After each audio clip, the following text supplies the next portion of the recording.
Hello, everybody. Hope all of you guys are doing well. I'm doing well, just so you know. Thank you so much, Dr. Kathryn, for being on. It's a pleasure having you on. Earlier, we had a bit of a misunderstanding there. It was mostly my manager miscalculating time. But now here we are in a rescheduled meeting, all set to be there. It's morning time here. That's exactly why you see this. And yeah. So let's get beginning with our usual, your own introduction, and then we can start this conversation. Well, hi, Raheen. It's very lovely to be joining you today, and it's afternoon here in Australia, late afternoon in Australia, and it's great to be connecting with you on really the other side of the world. So, I am Dr. Kathryn Murray, and I am from Australia. And I have an early childhood consultancy business called Future Strong Education. I've been in the education sector for about 40 years. So I've been around for a while, and over that time I've been a teacher in a classroom for 25 years, in an early childhood classroom for 25 years. And I've worked in a university as a lecturer, working with pre-service teachers. So sort of making a difference from another angle. I know working with children in a classroom, you can make a certain amount of difference and influence children and influence the families. But then going and working with early childhood pre-service teachers, like teachers of the future, to me, that was a big thing as well. So I've done that for 14 years. It sort of overlapped my teaching career. I was doing both for a while. And I also have my consultancy now, where I work with people all over the world and love it. And it's so interesting, to work with parents, to coach them, but also to work with a range of different early childhood people and also be part of education reform across the world. It's really pretty exciting and pretty special to have the opportunity to be in touch with so many people. So that's me in a nutshell. And that's an amazing you. So, okay, let's get started from the beginning. Not indicating that you're old. You're not old. I don't feel old. Yeah, that's the point. Young at heart. I try to explain these things to my mom and my aunts and the people I interview, because see, most people feel old when they're around me, and I'm like, you're in a safe space right now. We get it. You're probably older than 14. That's how old I am. So I'm a little older than 14, but I don't feel much older than 14. So there you go. That's exactly what it should be. And so let's hear about your childhood and early childhood memories. Well, I had a bit of a rocky start to life, actually. After I was born in a little country town in Queensland in Australia, my parents were told that I had some real brain issues, some real trouble with my brain. And what was happening, and I don't know the full medical reason for all of this, but what was happening was there was a lot of blood seeping between my brain and my skull, and my head started to expand as a little baby, born healthy, but after a couple of days my head was much bigger than it should have been. And so my mother was put in an ambulance with me, and the ambulance took us 2.5 or 3 hours to the major city that was near us. My father couldn't travel in the ambulance, so he sped along behind in the car. And when they got to Brisbane, they talked to a specialist who was going to be caring for me, and he said to my parents that this girl, this baby of yours, is either going to be severely mentally challenged to the point where she's going to have to live in an institution, or she's going to die. There's no other choice. It's one or the other. So they pretty much were asked, what do you want to do? Do you want to leave her here with us, or what do you want to do with her? Because there's no choice, because there's so much damage to her brain because of all the blood that's been saturated around the brain for whatever reason. These are the two options. Well, my parents didn't accept that, and they took me home. And in my early childhood years, up until I was probably about 5 or 6, they monitored my milestones to see whether I was developing at a normal rate. And I was a little behind on the milestones. And each a week or 2 weeks, it ended up being I had to go to the doctor and have my finger pricked, and they'd check my blood to make sure that I had enough iron in my blood, and I didn't. So I had to have medicine, and it was a brownie sort of color. So all my baby teeth were stained brown. But I managed. I was growing up to be a reasonably normal, healthy little girl. Fast forward to all of those accomplishments I've just told you, I've got multiple degrees. I've written multiple magazine and journal articles and won multiple awards for the work that I've done, and just how wrong those doctors were. I guess they were working with the best information they had at the time, but the brain has always been fascinating to me, partly because of my own development, but also because it is such a fascinating organ of our body. So I've had this real interest in brain development, and I've also, of course, got a passion about early childhood education and how that shapes who we end up being as an adult. And Raheen, we were just talking about this before we started, about how important those early childhood years are. So, for me, it was hugely important, as it is for every single child on the planet. And that's my bottom line with everything that I do, that I'm trying to support adults who work with children so that the children get the best start in life that they possibly can. So that's my driving force, I guess, to try and do the best I can.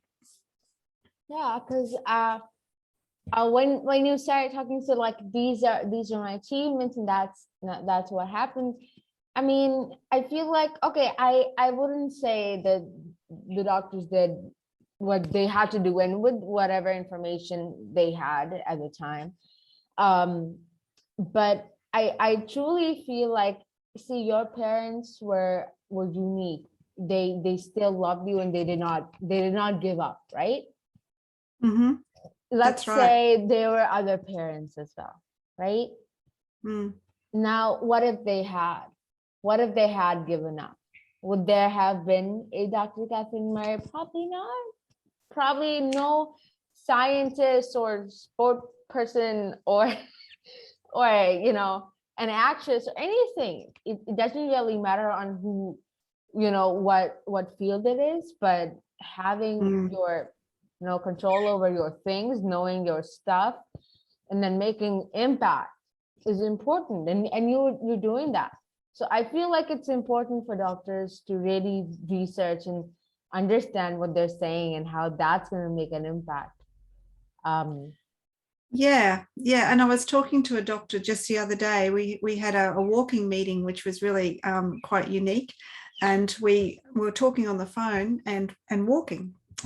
He was doing the same thing. We had a walking meeting, and he was saying the same thing about the delivery to patients, and how in medical school that's often not something that's talked about so much, how you deliver this news to patients, and the type of environment that the patients are in, because I think we're going to get to it, Raheen, about the sort of environment that we all live in, work in, learn in is really important, and it sort of sets the tone and sets the scene. So he was bringing that same concept, my brain set formula, into a medical practice, which was interesting as well.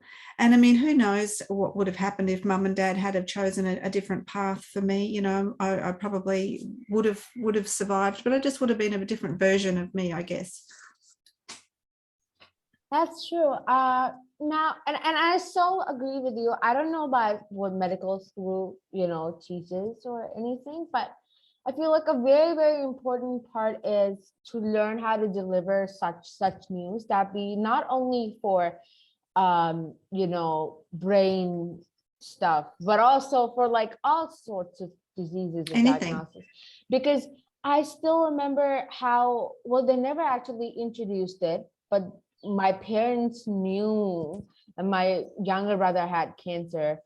When they were told that, okay, you got to shift into an oncology ward, and my dad Googled it up, and he's like, oh, I see. And then they had a chat, and it was heartbreaking. It was heartbreaking because blood is all over your body, and blood cancer is always the fourth stage.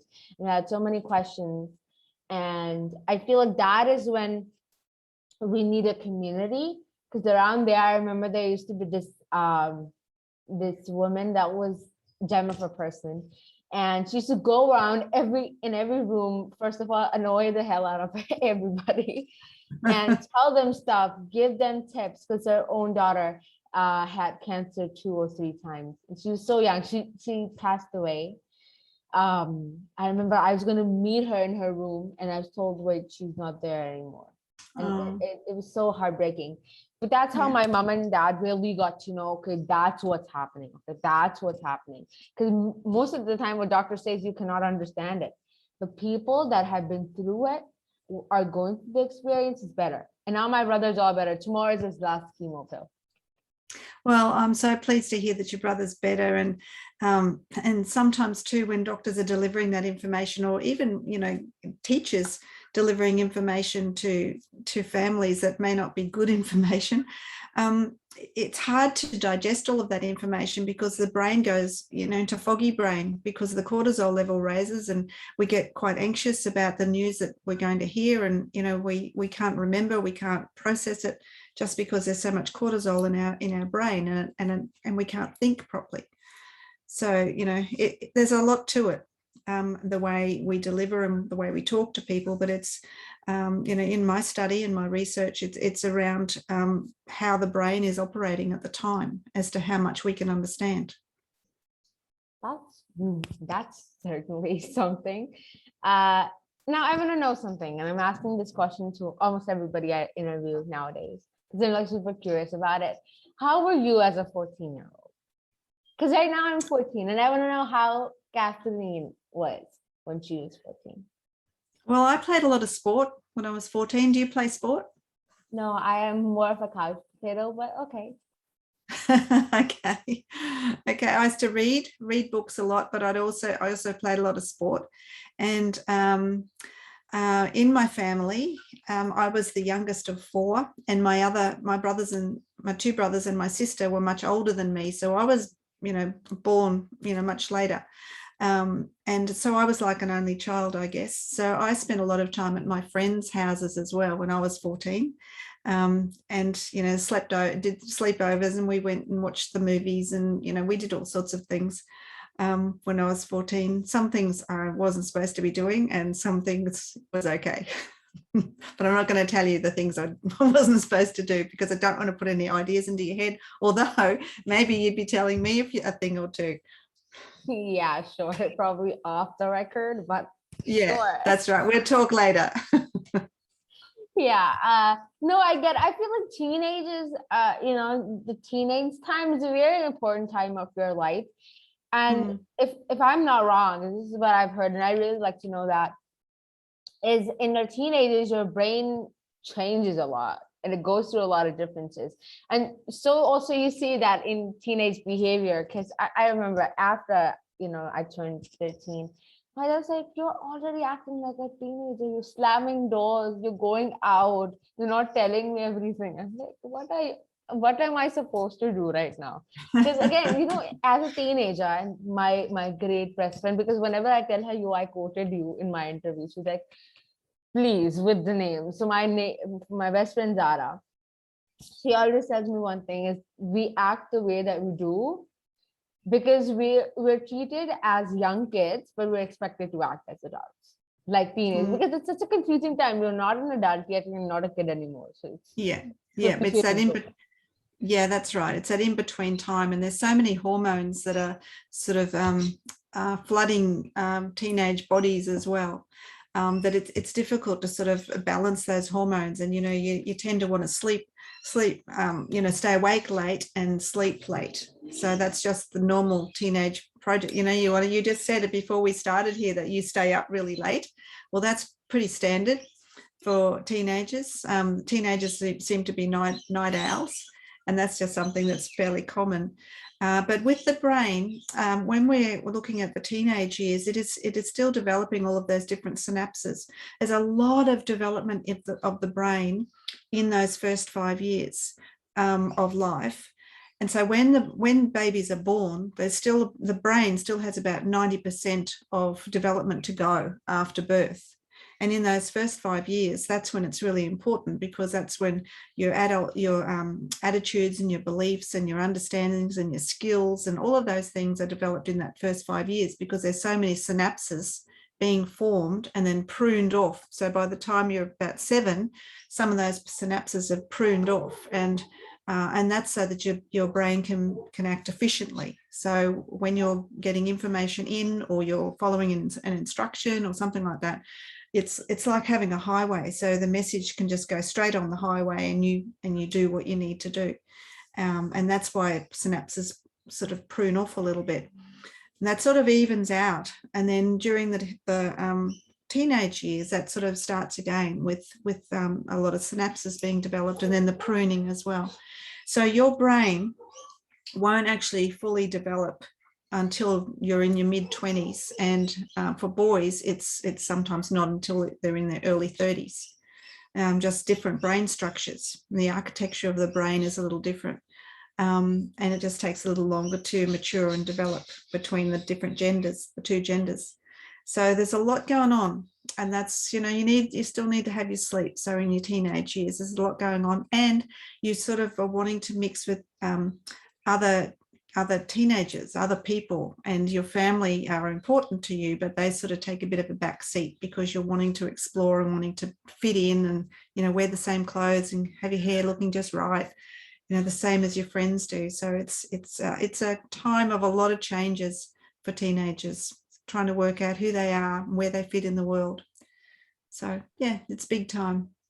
It is. And people, to clarify, I'm a night owl because of my late night school, which I totally love, because see, come on, when will you get a chance that you have class that ended like 1 or 2, or on Wednesdays it goes up till 3, 4? Who gets a chance like that? It's a once in a lifetime chance, trust me. But my parents are cool with it, but like once in a while they come and monitor me, and they're like, what are you doing? Because at my parents' break time, they just find me watching TikToks. So when you're not supposed to be. Yeah, true. So everybody has their own way around certain things. That's right. How did you develop brain set? And because that was part of like your introduction, like even on LinkedIn.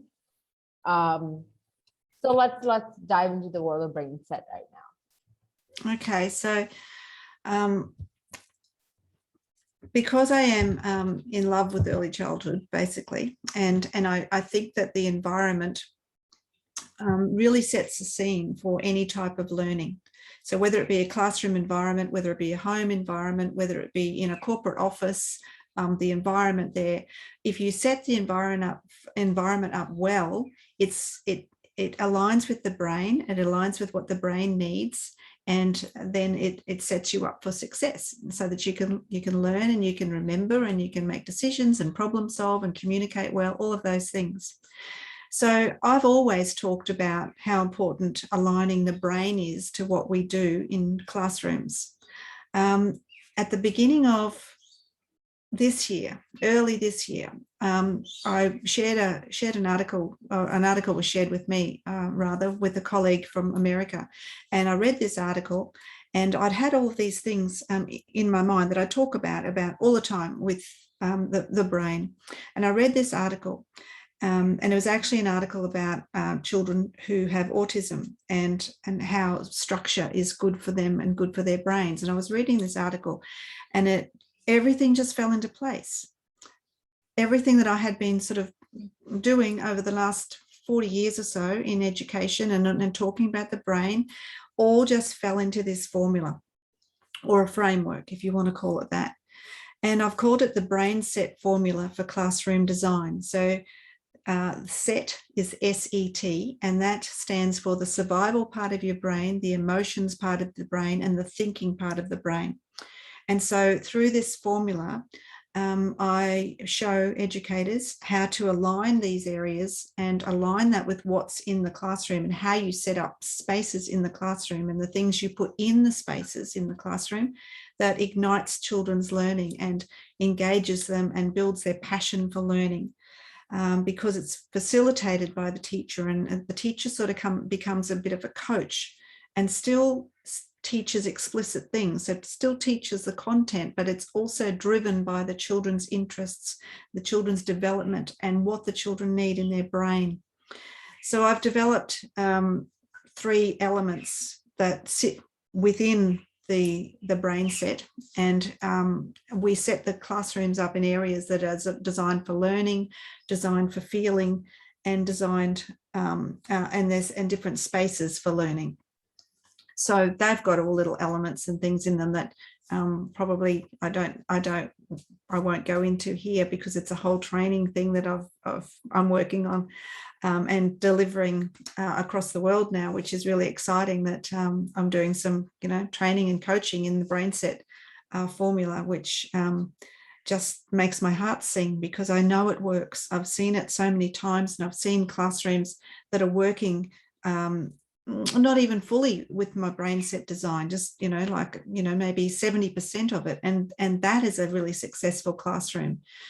So full engagement with the brain set makes the classrooms just sing, and we have this beautiful hum of learning that we hear with children. It's not just a noisy classroom. You can hear that children are engaged and they're learning, and the conversations are great, and oral language increases, and behavior issues decrease, and children are encouraged to make their own decisions and solve problems and ask great questions, and really be collaborate with others and communicate and negotiate and do a whole range of different things, because the spaces are set up in ways that children know that they're safe, they feel loved and wanted and valued and cared for.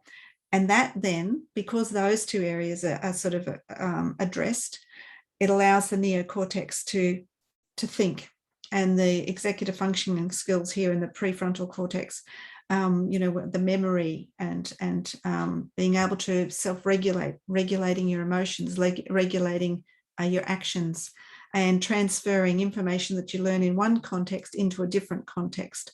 All of those things fall into place when you've got the classroom set up in a way that aligns with the brain and what the brain needs, and also the developmental needs of every child too. So obviously you'd go with the same sort of concept with a 2-year-old as you would with a 5-year-old, but of course the resources you use would be different.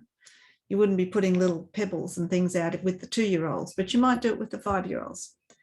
So it's a whole package, and I've called it brain set because it is about the brain, and it's about the survival, the emotions, and the thinking part of the brain, and it's for classroom designing classrooms. And with that comes how you manage children, how you talk to children, the planning that goes along with that, how you do assessment and documenting the children's learning. So it's a whole pedagogy, really. And it's rich, and children seem to love it, teachers love it, reduces a lot of stress, particularly now when there's so much burnout in so many classrooms and so many centres across the world. Setting the environment up so that it's calm is really important. And my little tagline is, a calm brain is a thinking brain. So if we can calm the brain, we can think. So it's, it's got a lot of elements to it and a lot of factors, but it all fits together beautifully like this jigsaw. Yeah, that's beautiful. And I honestly think of so many people that I could connect you with, because a lot of them are their own schools or have their own, they have something going on where they are teaching either or have a whole school. So I feel like I would be able to connect you with a lot of people, and let's see where stuff goes from there, right? Yeah, that sounds great to me, because it's, sometimes it can be a little bit scary for people if they're used to being in a traditional classroom, and I'm saying, let's just move it around a little bit, and let's not, have the children all sitting down at the same time, or have children in rows or in desks. Particularly in the early years of a primary school or elementary school, that's important. But in the early childhood years, it's really important so that children can develop, at their own rate and in their own way. and expand their skills and expand their thinking. Because that's the groundwork, that's what we said before, Raheem, that's the foundation of what we're building. Yeah, that's very true. And I mean, tell me about changes. I really don't know the science behind how our brain reacts to changes, which I feel like I should study, because at some point in time I actually wanted to study the brain.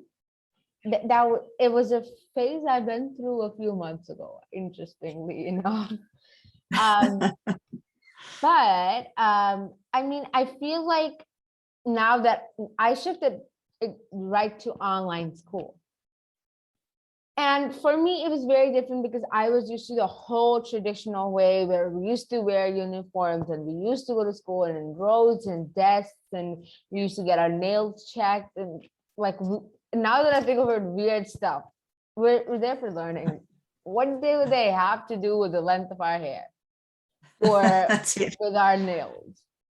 Now I can keep crazy long nails. I can paint them all day long, because right now my teachers, they really don't care, right? I can sit in my PJs because it's very late for me. They're like, it's fine. But now that I've changed, I feel like the transition was, I mean, it was a little scary for me, because it was like, what if I don't even fit in? What if what if everybody's there is talking and I just zone out and I just turn I had like weird nightmares about it. But then when I went there, I'm like, I don't need to fit in, because I have a different perspective than what they do. And because we live in two different parts of the world. I feel like I'm able to bring something else. Whenever we're in music, I'm like, yo, that singer is from my country. That amazing person, he's from my country. And so like I can always be there, but it's not the same. And that's exactly, I think, why I love it. And I think that's honoring your uniqueness. We're all different. Every single one of us is different, and we all have different gifts and different talents. So when we can bring them all together, that's when amazing things happen. That's true. And I think for me, it is very sad to see that right now the traditional schools in my country, they're just honoring a few professions. They're like, this is amazing. And interestingly enough, when I used to do like stand-up comedy pretty actively, and I was in a comedy group, almost everybody there, I think, except two, three people, were all engineers. I'm like, what's the point of doing engineering and then becoming like a comedian? Like, for being, okay, not a safe thing. Even if I like lose my job as a comedian, I could go back to engineering. So first doing what your parents and teachers and everybody has hopes for. And then you're like, now I can do what I truly, truly love and I wanted to do. Yeah. Right. So I'm like, I'm not going to become an engineer in the first place. I'm just going to become a stand-up comic because it's more cool. Yeah. Yeah. And that's obviously the passion. That's what they really love to do. So that's what makes their heart sing rather than the engineering. Maybe they're capable of doing the engineering and good at it, but it doesn't make their heart sing. Yeah. And so about these changes to the classroom and this whole brain set. So now, again, you want to connect with schools, right? And do you train the teachers, or how does that work around? I mean, of course, you also work out with the children, so both of them know the changes that are going to be happening and the effects that it's going to be happening. Not creeping out the children though, but so how do you have a teacher's training? How is that working out right now? Yeah, I train the early childhood teachers. And the assistants and the directors in centres, and I trained them in brainset and the early years in a primary or an elementary school if they're willing to have a go at doing something different. So I work with the teachers and I talk to them about how to introduce this to the children and how to make the changes so it's gradual and gentle, so they don't come to school one Monday and everything's just totally upside down. So we don't want to do that. We don't want to throw the children. We don't want to make them unsettled, particularly now, always, but particularly now when so many children haven't actually been in centres and they need that stability and they need that routine and they need that structure. We don't want to just change it all over the weekend because it's a good idea, because that will just upset the children and throw them and unsettle them a little. So I talked to the teachers about how we can involve the children in doing it, and the reasons behind it, and how we can gently do it. And even once it's set up, how we gently make changes to it so that it's conducive to children. Because remember, the bottom part of the brainstem here, it's all about survival and keeping us safe. So we need to make sure that children know they're safe. So if it's the same as if we came into our house one day or into our office and someone had been in overnight and just changed everything around and we couldn't find anything, it'd be a little unsettling. And we don't want that for the children. We want them to know that they're safe, and so they feel valued. We're going up again. So really important to keep that in mind all the time. So it's a training on not just the brain, but also pedagogy, how to teach children how to work with inside this formula, and the ways that teachers can work. And it's good for the teachers too, because it's a lot calmer. The classrooms are a lot calmer, and the children are more engaged. So there's less issues. The children want to be there. You were saying that before about you wanting to do your schoolwork at 1 in the morning, 2, 3 in the morning.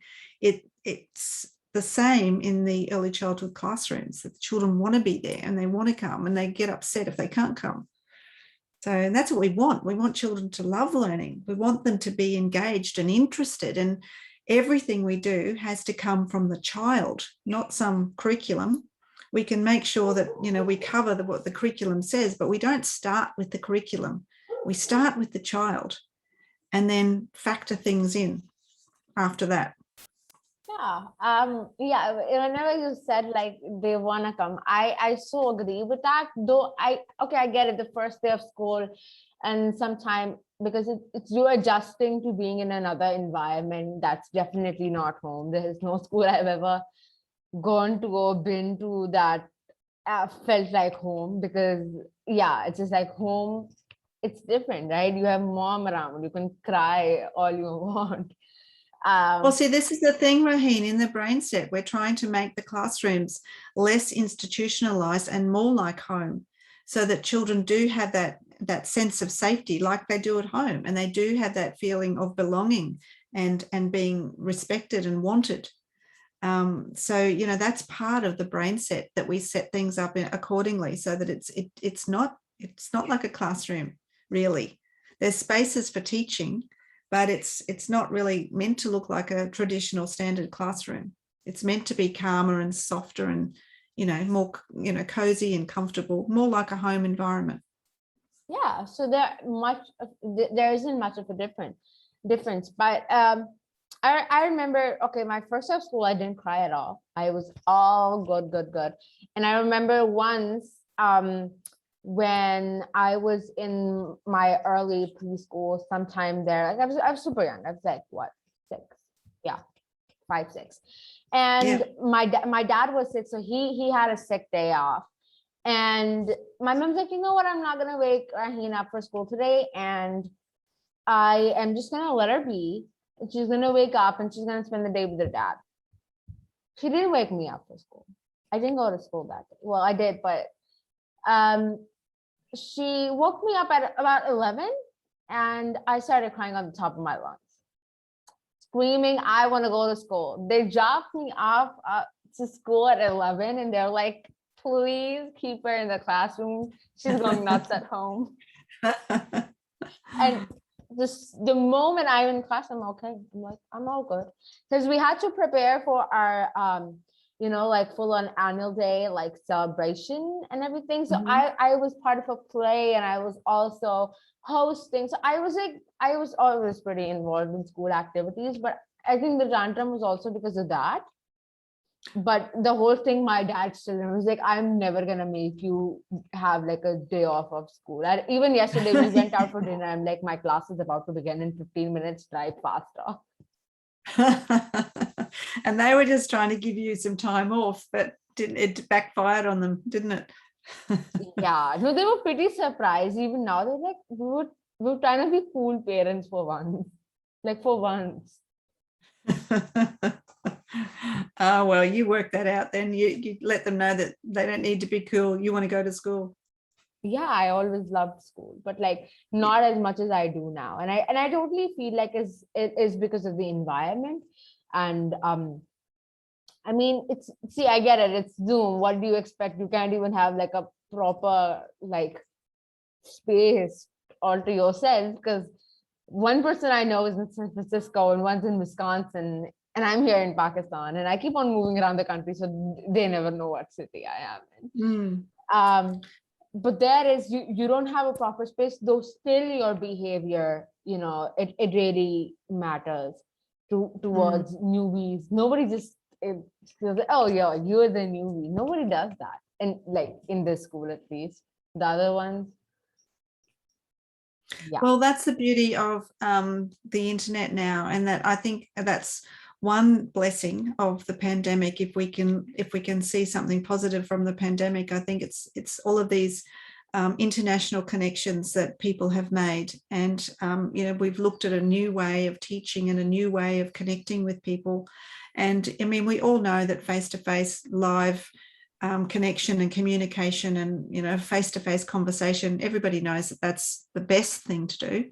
But if you can't do that, what we're doing here is pretty special. And credit to the technology people, millions, I don't know, years ago when they developed computers. Who knows when that is? I don't even know when that is. But without that, we wouldn't be doing this. So it's actually pretty amazing, all of the growth that's happened to allow us to talk. And here you are in Pakistan and I'm in Australia, so amazing. Yeah. It isn't, see, like if it wasn't there, I would have come, right? And that is like far away. Let's just say that at 14 coming to Australia for interviews, it probably would have been like I had a ton of money and I was going around Australia with everybody in my network. Again, the internet wouldn't have existed, so I probably wouldn't have known you. But let's say exactly you wouldn't have known everything. No, that's right. I would have come either to your place or we found a common place, and then we had the whole thing recorded, and that's just cringy. I find it cringy because I'm used to Zoom interviews and StreamYard interviews. But I feel that people need to, there's still like a bunch of people that are not using it. There are, I don't know, I would say stubborn on the fact that no, we are never going online. I know people like that. People are like, okay, we are not doing interviews, like online interviews or Zoom interviews, because no, it just doesn't fit our persona, or no, it just, right. It doesn't feel like it. I'm pretty old school actually, but I mean, come on, I was born in 2007. Some things are just meant to be. So that's right. That's right. Yeah. Well, it's been lovely to be able to share with you today, and a little bit about my history. And thank you for asking and inviting me to talk a little bit about the BrainSet formula for classroom design. I think it's wonderful that you've invited me, and I'm really excited about it. It's come into fruition, out of my head, basically. And when I first put it out into the world, I thought, oh gosh, it's like, my heart was in my throat and thinking, oh, how's this going to go? Am I, are people going to accept it well? And they really have. Across the world, I've had so many opportunities to speak at conferences and to have my material written in magazines and have interviews, similar to what we're doing now. And it's just been a blessing that people can see the value in it, and they can see how it will help children and also help teachers and education as a whole. So I'm very appreciative of that, and I'm glad that people are finding it helpful. That's amazing. Thank you so much, Kathryn, for being on and sharing so much about BrainSet and about yourself and your early years. It's truly a blessing to have people around you like this working, because I feel like it's going to make a lot of impact, and I'm going to help you connect with as many people as I possibly can. So there's more and more impact, and it multiplies. It doesn't. Wonderful, wonderful. Thank you. That'd be great. Yeah, thank you so much. So Raheen, I should just say, if there's anybody listening or watching that want to connect with me individually, my email address is admin@futurestrongeducation.com. And I'm pretty good at keeping on top of emails, so I'll see it and respond. Yeah, I added to the description. That was actually my next question to you, that if somebody wants to connect to you, how can they do so? That's something I asked, because I find a lot of people, they're like connecting to me. They're like, okay, so how can I connect to them? So either it's somebody's LinkedIn or it's email. I request never to give numbers out, because then they're annoying my head. Be like, why is everybody calling me? And I'm like, no, there's a contact section on my website too, if people want to go that way, Future Strong Education. So you can either you'll find me there, send me an email, or find me on LinkedIn. Thank you so much. Thank you so much for watching, everybody. Please give me feedback. And if you want to connect to me, and if you have any follow-up questions about Kathryn, contact her. Feel free to even contact me. I really don't mind. And yeah, thank you so much. Please stay back after the recording, Kathryn.